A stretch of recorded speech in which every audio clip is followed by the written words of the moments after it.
কুমিল্লার district magistrate Charles স্টিভেন্সের অত্যাচারের সীমা ছাড়িয়ে গেছে।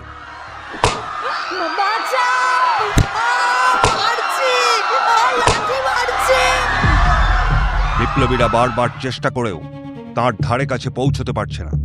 পিস্তল আমাকে মারিতে আসিয়াছিল, সব দরওয়াজা বন্ধ করো।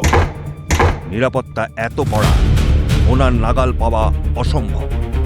অখিলদা, যদি এই কাজের দায়িত্ব দেন আমাদের কি হবে জানি না, কিন্তু ওই অত্যাচারী শয়তান এই পৃথিবীতে আর থাকবে না।